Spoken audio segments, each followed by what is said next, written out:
কি অবস্থা? আশা করি আপনারা সকলে অনেক ভালো আছেন, কিন্তু আমার টুলটুলি বউ ভালো নেই। আপনারা অবশ্যই দেখতেছেন, কিন্তু আপনারা অনেকেই ভাবতেছেন যে স্বামীর সঙ্গে ঝগড়া করে কিংবা স্বামী বিদেশ, তার জন্য মনে হয় কান্না করতেছে, কিন্তু সম্পূর্ণটাই ভুল। কারণ একজন মা যখন কান্না করে মেয়ের সামনে, তখন মেয়ের চোখ দিয়ে আপনি মানে চোখে দিয়ে মানে পানি পড়ে, সেটাই আর কি। তো ওর মা ওর সামনে মানে কান্না করেছিল, যে কোনো একটা দুঃখ প্রকাশ করেছিল কিংবা কান্না করছিল, তার জন্য মেয়ে আর চোখের জল মানে ধরে রাখতে পারেনি, অটোমেটিক চোখ দিয়ে জল বের হচ্ছে। তো আমি ভাবলাম কি এই দুঃখ দেখে মানে আমি সইতে পারতেছি না, বলি কি একটা ভিডিও করে রাখি। অবশ্যই ওর যখন মনটা যখন ভালো থাকবে, তারপরে আমি ওর এই ভিডিওটা দেখাতে পারবো। কিন্তু এই ভিডিওটা আমি মানে আপনাদের সঙ্গে শেয়ার করতেছি। তো অবশ্যই কেমন হয়েছে অবশ্যই কমেন্টে জানাবেন। আর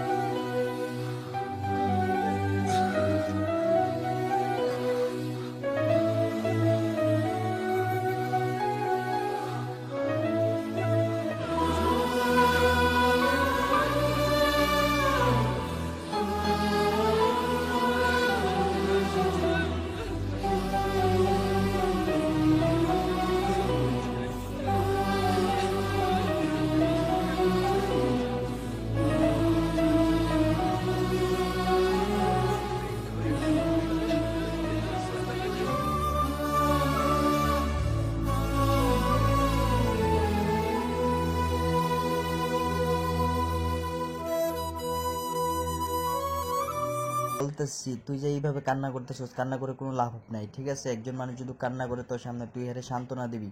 তোর যদি কষ্ট হয় তাহলে তুই চেপে রাখবি, বুকে চেপে রাখবি, ধরে রাখবি, তারপরও কান্না করবি না।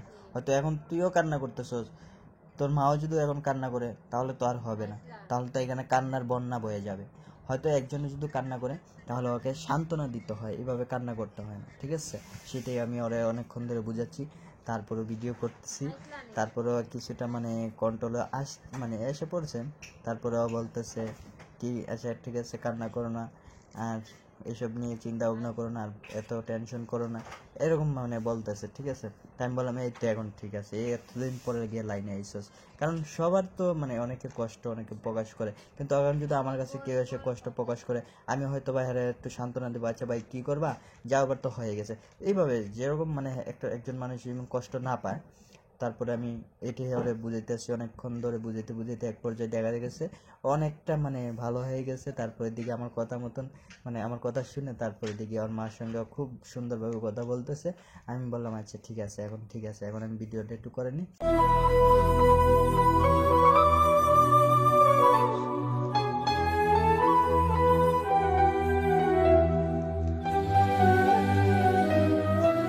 করতেছে আমি, তারপর মানে অনেকটাই লেট হয়ে গেছে, আমি ওর পিছিয়ে ছিলাম, ও কিন্তু আমার দেখতেছে না। আর সে এখন আমরা কোথায় যাচ্ছি, এখন আমাদের এখানে একটা ছোট্ট একটা বাজার আছে, সেই বাজারে যাচ্ছি আমার মেয়ের জন্য ওষুধ কিনতে।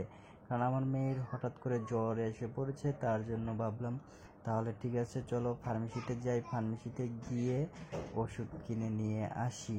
আর মেয়ে আমার কুলেই ছিল, আমার কুলে থাকতে থাকতে আমি ওর এক হাতে কুলো নিয়েছি, আর এক হাতে মনে করে না ভিডিও করতেছি, করতে করতে যাচ্ছি, আর ওরে আগে দিয়ে পাঠিয়ে দিছি। কারণ তুমি আগে দিয়ে যাও, কারণ তোমার তো রাস্তাঘাটে চলাচল করা ঠিক না।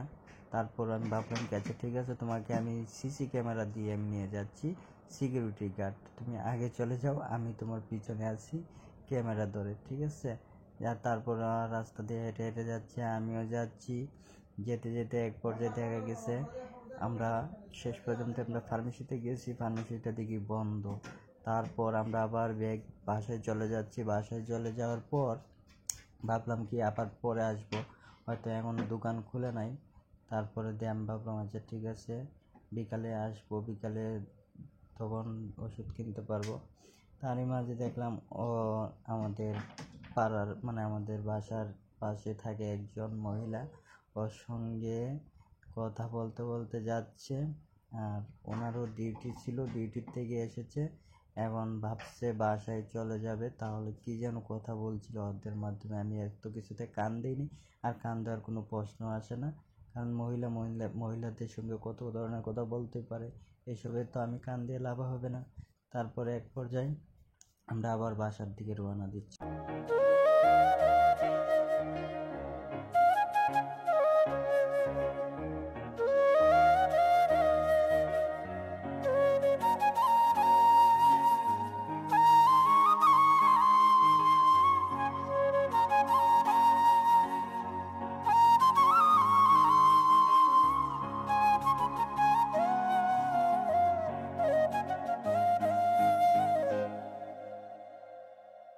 গাইস, এই মুহূর্তে আপনারা দেখতে পারতেছেন আমরা এই যে এই মাত্র আমরা বাসার সামনে চলে এসেছি। এটা আমাদের বাসার মানে রাস্তা আর কি, সেটাই আমাদের বাসার পাশেই আর কি, তো বেশি দূর না।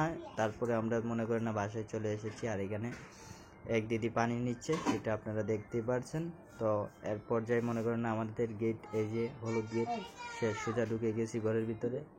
তো গাইজ সবাই, আপনারা সবাই অনেক ভালো থাকবেন, অনেক সুস্থ থাকবেন, কারণ আমার ভিডিও দেখার জন্য আমিও সেই দোয়া আশীর্বাদ করি আপনারা সবসময় সুস্থ এবং ভালো থাকেন, আমার পাশে থাকেন।